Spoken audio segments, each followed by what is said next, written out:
Side Hustle Show 60, Punching Fear in the Face and Escaping Average with Jon Acuff. Welcome to the Side Hustle Show, where aspiring part-time entrepreneurs learn how to turn their side hustle dreams into reality. Because your 9 to 5 may make you a living, but your 5 to 9 makes you alive. And now, your host, Nick Loper. Hey everybody, Nick Loper here. Welcome to the Side Hustle Show. Hope you had a fantastic 4th of July weekend. Great show for you today. My guest is Jon Acuff, a best-selling author, speaker, blogger, consultant. I was connected to Jon through Brian Orr of MentionTribe.com. So Brian, thank you for that introduction. News and updates before we get started. I do have a new iTunes review. This is 5 stars coming in from On the Way to Vegan. That's the username. He or she says realistic and attainable, or realistic and actionable. Nick is a great interviewer and asks great questions without being obnoxious or formulaic. I'm always striving for not obnoxious. So thank you so much for that. And with that, let's get right into the call with Jon. Hey, Jon, welcome to the Side Hustle Show.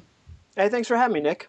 Jon Acuff is the best-selling author of Quitter and more recently Start, Punch Fear in the Face, Escape Average, and Do Work That Matters. He's a blogger, a speaker, and a consultant, and actually one of the most prominent side hustle advocates. So, Jon, when I was doing my homework, I came across this quote of yours where you say, "I want the peace in knowing it wasn't for the lack of hustling that I missed a target for my dream.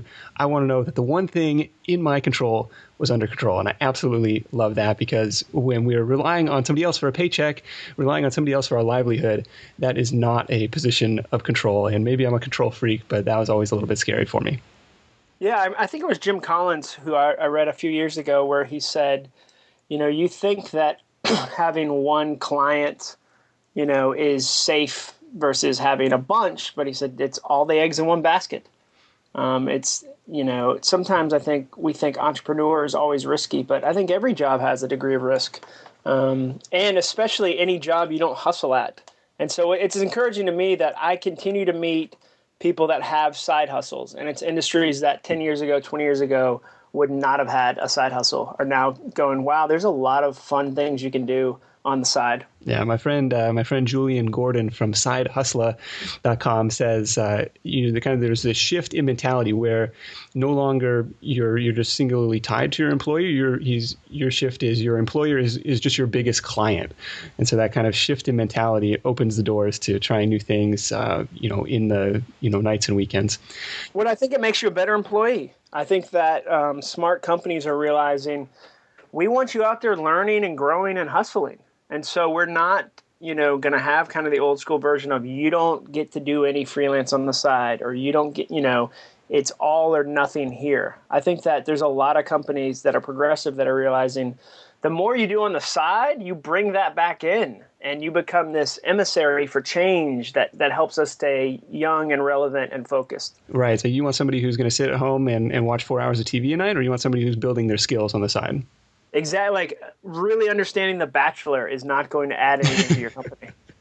Makes for good water cooler talk, I guess. I suppose. But let's talk about punching fear in the face, because starting a business is scary. As scary as it might be to, rely on just one paycheck for your livelihood, starting a business, the alternative is scary in its own right. So how do you recommend somebody gets started? I'm saying, hey, I'm working my 9 to 5. I'd love to run a business, but I just don't have any ideas on what I should do to earn money. Well, I think the first thing is research. This is the golden age of research. You have no excuse right now to not, understand how to do new things. We have more access to more content than we've ever had before. 30 years ago, if your father had that sense and said, you know what, I want to try something else. I want to do something else. He'd have to go to the library or talk to the 20 people he physically knew. Now you can start with so much research. So that's the first thing I'd say is learn a little. The thing I always tell people is that you've got to start with learning, and it's more available now than it ever has been before. And then the other thing is start small, build something on the side. That's why I like the side. We kind of have this dream addiction where we only believe that it's all or nothing. That's the only thing that counts. And so I meet a lot of people, and they'll say, say your dream was to write books. Maybe that's you wanted to be a small business author and you wanted to write books. And they'll say, I want to be a writer. And I'll go, well, what do you want to do with that? And they'll say, I got to quit my job so I can write full time. And I'll say, well, do you write on the weekend? And I'll say, no. And I'll say, do you write, after work? No. Do you go to writing conferences ever? No. Well, then you don't want to be a writer. You like the word writer. You just don't like all the action. And unfortunately, that's what makes you a writer. And so that's the other thing I'd say is you do the research and then you figure out, okay, here's a small test I'm going to do. I'm going to add half an hour of this dream to, 2 parts of my week. And people always tell me, well, I'm too busy. And we are busy. There was a stat, I'm a Harvard economist, found that we work an estimated 160 hours more than people did 20 years ago, which means 160 hours more a year, which is a whole new month of work. So we are busy, but then you cross that with the average American watches 35 hours of TV a week. So I'm not saying you have to be this, like annoying person at the party that's like, I don't even own a TV. That guy's the worst.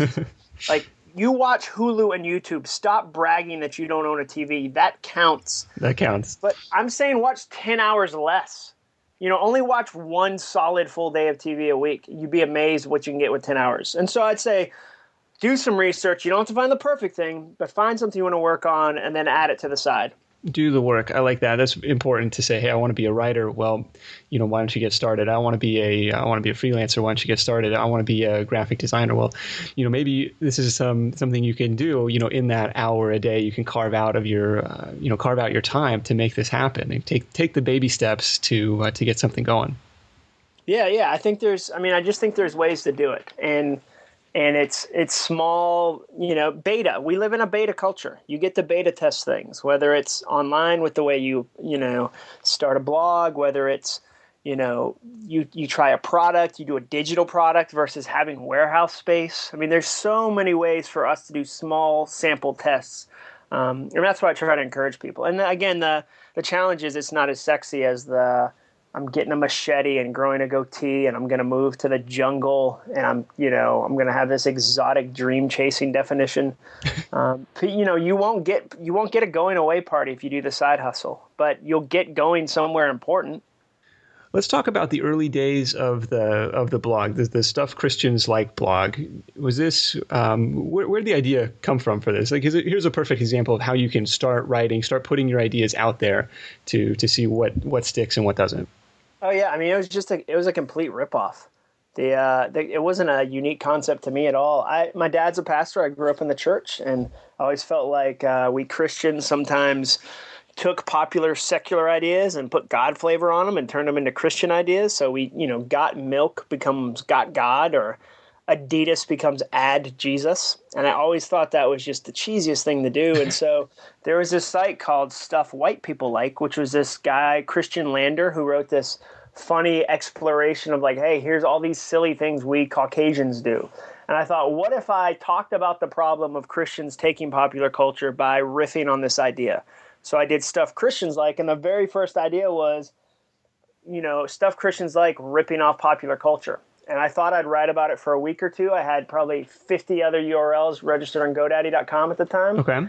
But for some reason, I think it was day 9, 4,000 people showed up to read the blog. On the 9th day of the blog, man, yeah, I would be happy to have those numbers a year deep into it. Yeah, so it was when I had my last blog, I averaged 81 people a day for the first year, and I averaged like 34 people a month for the first 90 days, and so it was just this crazy experience. And so that's kind of how it happened from there. And I've tried to do my best to maintain it and grow it. Viral usually doesn't go vital.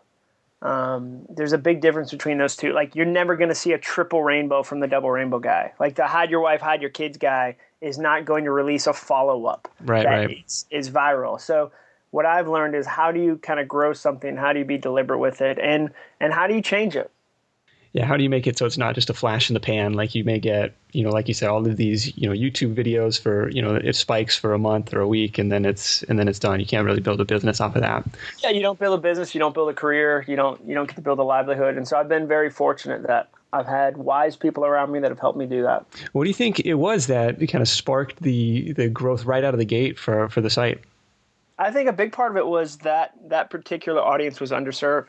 Whether you're, a Christian or not, we can all agree that no one says, who's hilarious? Christians. That hasn't been our reputation.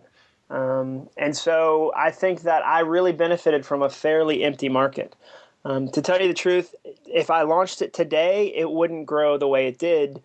Because there's a lot more talented, funny people in the marketplace. And that's by no means to say that I was the first. I was not at all. There's been really talented, funny Christians that have written blogs much longer than I did.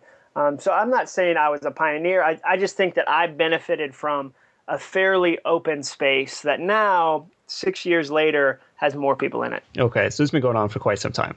Uh-huh. Okay. No, I like the I like the admission. Hey, this was a complete ripoff of the Stuff White People Like blog. There's a business idea framework that the guys over at the Lifestyle Business Podcast, now it's called the Tropical MBA Podcast, kind of talk about, called the Rip, Pivot, and Jam framework, basically, where you can take somebody else's ideas, rip it to rip it off essentially, but then pivot it to make it your own, and then go to town, do the work and crush it, day after day after day, to really make it your own and gain some traction on it. Well, and be honest about it. It's incredibly dishonest if you ask me how I came up with that, and I go, well, I'm just so creative. And so I said that a million times. I'll forever say, no, that wasn't, this guy Christian Lander, super talented writer. So that's not what and it just becomes the Stuff Christians Like became kind of the first person to invite me to the dance.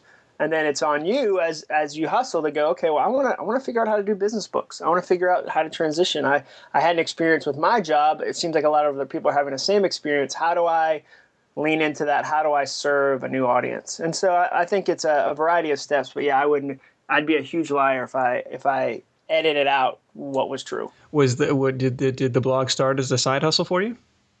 Oh yeah, totally. I was working for a software company. Awesome. And a friend said, and I started a blog in 2000, 2001, but it wasn't even called a blog. We weren't really even using that word. And I did it with Dreamweaver, and it was just stupid and silly. And then I took 6 years off from the internet. Not in I went and grew a beard in a cabin, just I didn't write anything online. And a friend said, hey, you should try this. A programmer I worked with, he was an interaction designer. And so I said, okay, I'll try it. And I did it for a year, and it was small. And then I did the second one, and that's the one that kind of took off. Cool. Is the site monetized in any way? Not really. We're having that discussion right now. And by I mean my wife and I. Okay. It's an interesting pressure right now that people like me feel like they face. And by that, I mean, I would self-identify as an artist and an author first. And there's a lot of business people who have written books as marketing tools, but wouldn't self-identify as an author and an artist first.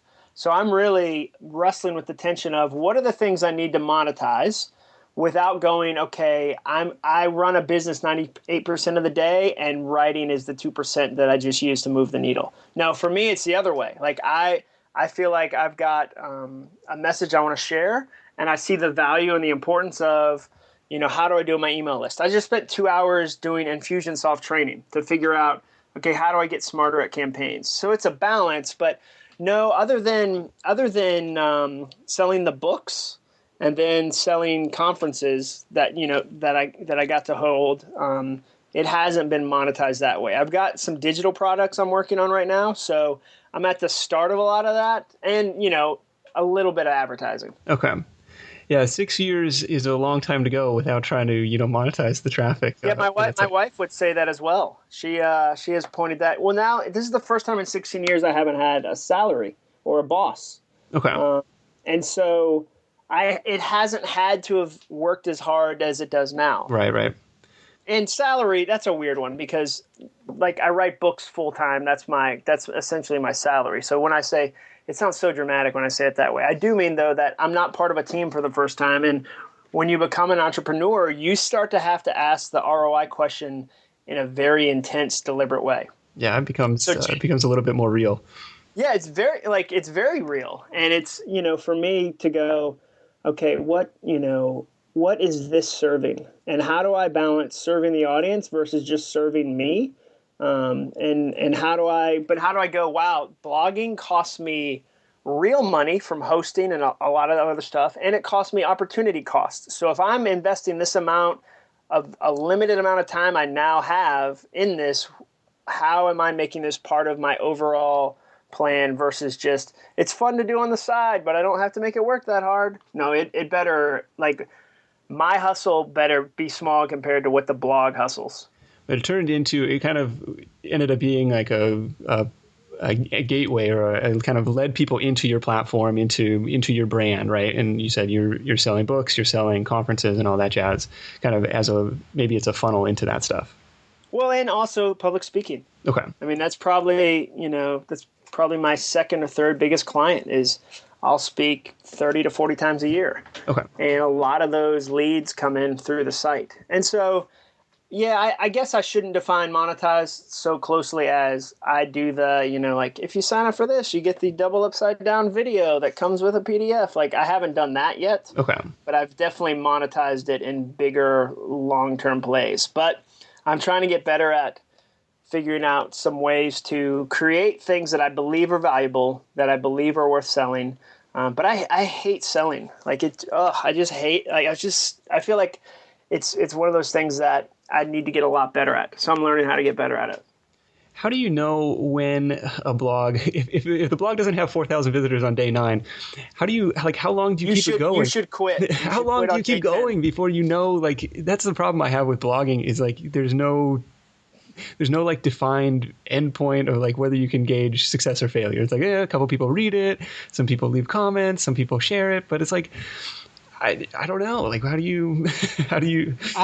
I wish I had an easy answer, because we're trying to figure out that right now. I guess part of it is the question why. Why are you doing it? My wife the other day said that to me about blogging. And said, why do you blog? And I said, what do you mean? She said, well, how many times this year will you blog? And I calculated it up, and it was like 312. Wow. And she said, that's ridiculous. That's so dumb. And she's like, well, why do you do it? And I came up with all these crazy reasons that weren't true. And so part of it is unwrapping my ego from it. Yeah. Unwrapping the idea that sometimes we do things because we know how to do them, but that doesn't mean you should still do them. Well, if you're doing it 300 times a year, you must like it. It must give you some sort of inherent joy or happiness to put that kind of content out to the world. Well, I think there's some there, but there's for me. I want to make sure it doesn't become a hiding place from writing books, because writing books is kind of the purpose I know I'm supposed to do, and is scary because it is something that I feel like I'm supposed to do. So it's easy sometimes to hide from the things we're supposed to do with things we know we know how to do. And so I guess I'd say why. Jenny said to me, my wife, you blog like it's still 2008. Like, you still write the same style, like it's 800-word posts. And it's X amount of times a week. When you started, Instagram didn't exist. Twitter was barely on the map. Facebook private groups weren't full of communities. Like, you haven't evolved. And I think that's a good question. So to a blogger who goes, I don't know, like, when should I stop? When should I start? When should I lean in? When should I not? I think you have to understand, why are you doing it? What's the purpose? And for some people it is, I just like to work out ideas in my head, and it's a great environment. Now, for somebody else, it might be, I'm afraid of writing my book, so I'm going to write a bunch of blog posts that are unconnected and are just reactive, and then I can go, I'm too busy to do my book. So I really think it's a personal decision. No, I really like that. And that kind of leads into a listener question that came in, and kind of going deeper into, like, the why am I doing this. She asks, this comes in from Monica over at monicaonmoney.com. She asks, what keeps you so ambitious and motivated to succeed in life? That's a good question. I think part of it is it's fun. There's a lot of, I always tell people, the side hustle better be fun, because it's the side. Like, if you want boring, you can go get a boring job tomorrow. But the side hustle should be fun. And so I like to speak. I have a lot of fun when I get to do that. That's a huge fun thing that I get to be part of. I spoke this morning. We do something called the 6 Club, and it's from 6 a.m. to 7 a.m. I teach a free lesson, and we network. And I got to spend, 75 people showed up at like 6 a.m. in the morning. That's awesome. And we hustled, and we got to kind of celebrate the wins we'd had that month, and kind of really encourage each other. And it's completely free. And so I think that, it's such a cliche. What would you do even if you didn't get paid for it? But there's some truth there. And I didn't get paid this morning, and I had a blast. And I'll do it again, and we'll live stream it. And so I think part of it is the fun there, the passion also, but also remembering that, it's not going to feel amazing every day, and giving yourself permission to say, wow, like today sucked. Like even as I worked on things that I know are important that I care about, I did not care about them today. Yeah. That's the whole thing with blogging. Blogging is amazing and fun 100% of the first day. You're checking Google Analytics and you're like telling your friends, and then you enter the grind on day 2 through the rest of it. That doesn't mean you won't have fun moments. There are a ton of fun moments in that. But anybody who's accomplished something successful will tell you it wasn't rainbows every day. Right. You choose to lean into it. So I think there's passion. I think there's fun. And I think that I've learned that it's always more interesting to help other people change their life than it is to obsess about your own. So a lot of times when if I get discouraged or if I feel like, quitting or giving up, I try to remember the people that the stuff I'm doing is impacting, and that's a bigger story than my own. Yeah, I really like that. I think it's got to be, it's got to be something you enjoy. Otherwise, what would be the point of it? Because the last thing you need is another second day job that you hate going to. It's not the side misery, right? Like it's the side hustle. Love it. I want to talk for a minute about a fear of mine, and that's, I don't know if I've talked about this on this show, but maybe on some other shows, and that's living an average life, a quote average life, and that's where the subtitle "Escape Average" speaks to me, and it reminds me of a friend of mine back from high school had a little patch on the sleeve of his Letterman's jacket that said "Average is my enemy," and I think that was a good reminder, like every day, to see that. But how do we define average, and how can listeners escape it in the book?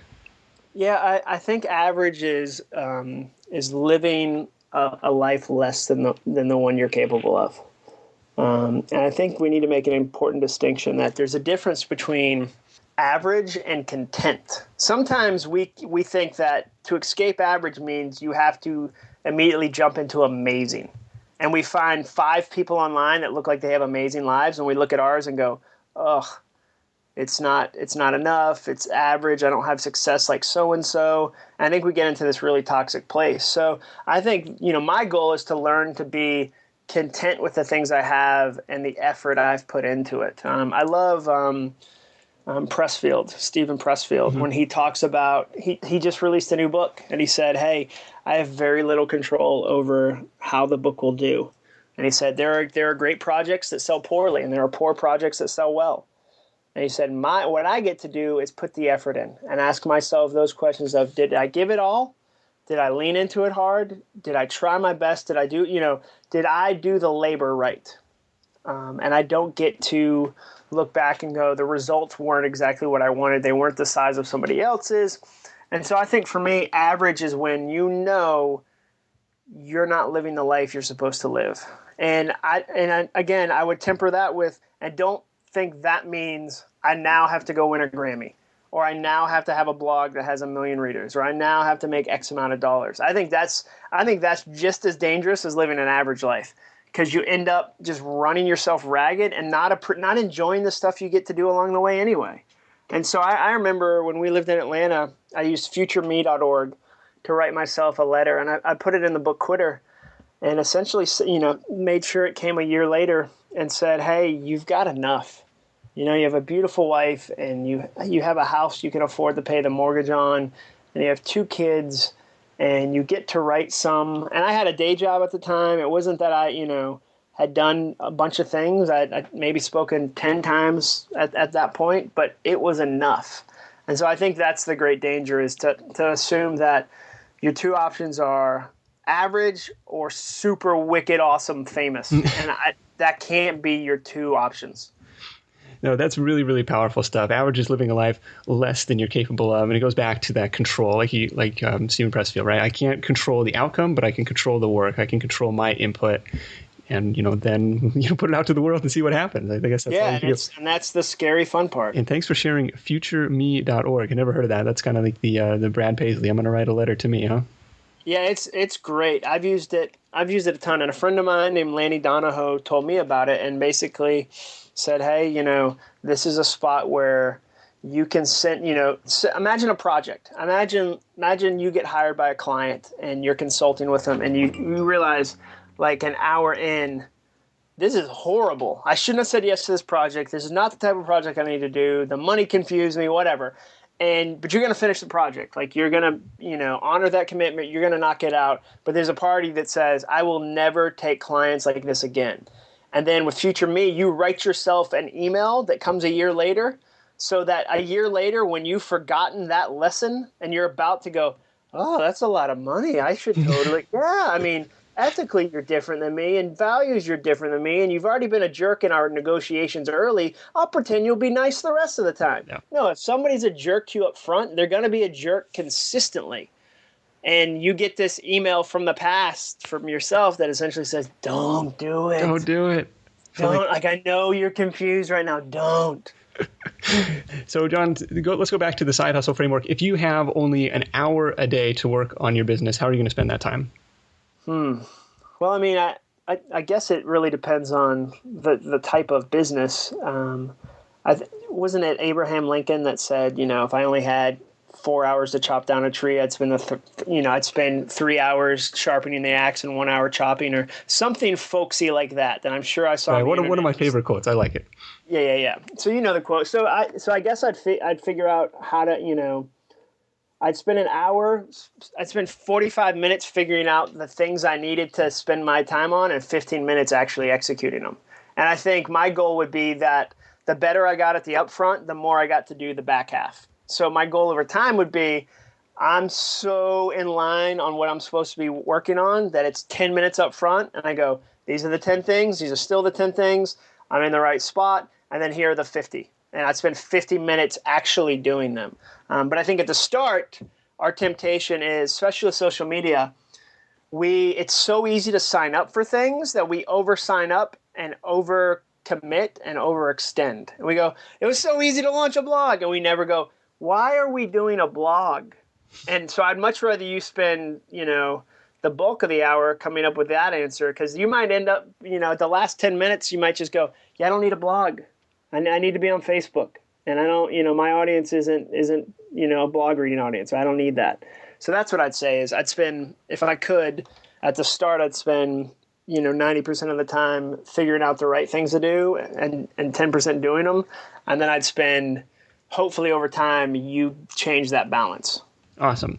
Jon, thanks so much for coming on the show and sharing all this wisdom with the Side Hustle Nation listeners. Everybody check him out at stuffchristianslike.net and acuff.me, and all the books are on amazon.com and wherever fine books are sold. Jon, we'll wrap up with your number one tip for Side Hustle Nation. My number one tip is don't be ashamed of fear. I had somebody once tell me that we have feelings about our feelings. And for a lot of people, when they become afraid, they're ashamed that they're afraid. And it just becomes this horrible cycle. You're going to be afraid. Like, welcome to the side hustle. Fear is going to get loud in the midst of this. When it shows up, acknowledge it, admit it, and then do the things you're supposed to do regardless of it. But don't feel shame that you're the only side hustler that feels fear. Like, you're not. I do too. I always tell people, fear doesn't care if you have a New York Times title. Like, it just gets bigger. Right. And so the expectations increase. Yeah, the expectations have increased. And so sometimes people ask me, like, what's it like to be done with fear? And I think that's adorable. Like, I'll let you know should I ever reach that, state of mind. But as it is, yeah, they're waiting for me at my desk every time I sit down to write, but I still have to write anyway. Yeah. Awesome, Jon. Thanks so much, and we'll talk to you soon. All right. Thanks, Nick. There you have it. Hope you enjoyed that conversation with Jon Acuff. Perhaps not as tactical as some of our other shows, but hopefully valuable content nonetheless. If you liked it, or if you've read any of Jon's books, please drop in a comment at sidehustlenation.com/episode 60. Actually, If you thought it sucked, you can drop in a comment too. Either way is fine by me. And while you're there, if you're not already joined to the Side Hustle Nation email list, why not get yourself signed up? It's free. I'm going to send over a copy of my guide to the 5 fastest ways to earn more money. Plus, you'll have the inside track to my very best content. So that's it for the show. Until next time, let's go out there and make something happen, and I'll see you next week in episode 61.